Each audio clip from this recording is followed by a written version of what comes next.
I've seen a ton of people rush into the cheap gaming graphics cards that look good on paper, only to end up staring at a choppy 1080p frame rate and a wallet that feels lighter than it should. The regret usually shows up the moment you try to push a modern title past 60 frames per second on a 1440p or 4K display, and you realize that the bargain you thought you'd scored was actually a bottleneck. Link is in the description if you want to check the product details on Amazon. In this video I'm going to walk through whether the MSI GeForce RTX 508016G Gaming Trio OC in white feels like a smarter buy or just another shiny piece of hardware that will disappoint when you finally need it. First off, let's talk about why the RTX 5080 exists in a market that already has the 4090 and 4080. MSI's White Trio OC version is built around the new GDDR7 memory, 30 gigabits per second data rate, and a 256-bit bus. In real-world terms that means more bandwidth for texture-heavy games and a smoother experience when you enable ray tracing or DLSS 3. The boost clock of 2745 MHz isn't a number you'll ever see on a spec sheet and then forget about. It translates into a noticeable lift in average FPS when you're running titles like Cyberpunk 2077 at 4K with ultra settings. That's the kind of edge you feel when you're trying to keep a competitive edge in fast-paced shooters or when you simply want to sit back and enjoy a cinematic experience without the occasional hitch. But the headline numbers don't tell the whole story. The first practical thing you'll notice is power draw. MSI lists a minimum 850W power supply for this card, which is a step up from the 750W you might have in a typical high-end rig. If you've been running a 650W unit for a 3070 or even a 4080, you'll need to upgrade before you even think about dropping this card in. In my own build, the PSU upgrade added another $150 to the overall cost, and that's something many first-time buyers overlook.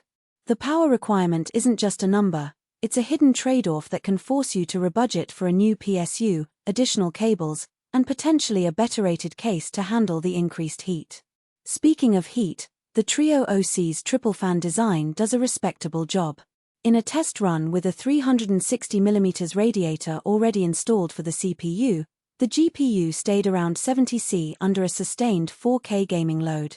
That's warm but not alarming, and the fans kept a low hum that didn't dominate the room's soundscape. However, the white shroud and the RGB lighting are fairly bold, which means the card really shines in builds with a glass side panel and a minimalist aesthetic. If you're running a more subdued black-themed case, the white might feel out of place, and that's a stylistic consideration that can affect whether the card fits your personal vibe. Now let's get into the day-to-day usability.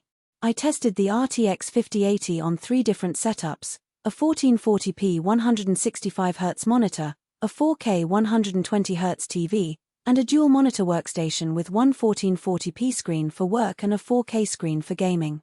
On the 1440p panel, the card consistently pushed 180 frames per second in titles like Valorant and 144 frames per second in Shadow of the Tomb Raider with ultra settings, meaning you're far beyond the monitor's refresh ceiling and you have plenty of headroom for future titles.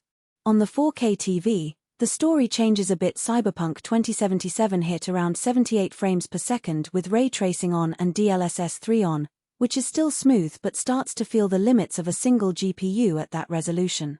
The dual monitor setup showed that the card handled GPU-accelerated workloads like video rendering in Premiere Pro without dropping frame rates on the gaming screen, proving it can double as a productivity accelerator.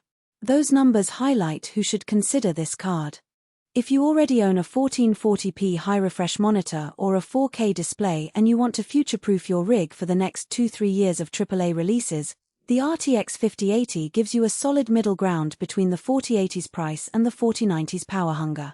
Content creators who dabble in AI-assisted rendering or use CUDA-based applications will also appreciate the 16 GB of GDDR7, which offers more headroom than the older GDDR6 cards when handling large textures or complex simulation data. In short, enthusiasts who can afford the PSU upgrade and have a case that can accommodate the card's size will get a noticeable quality-of-life boost. On the flip side, there are clear reasons to skip this GPU. If you're gaming at 1080p or even 1440p on a 60Hz panel, a 4080 or even a 4070 Ti will deliver the same experience for less money and without the need for a massive PSU. The price point of the RTX 5080 sits in a range where the performance delta over the 4080 is marginal for most users, especially when you factor in the extra cost of a higher wattage power supply and possibly a larger case.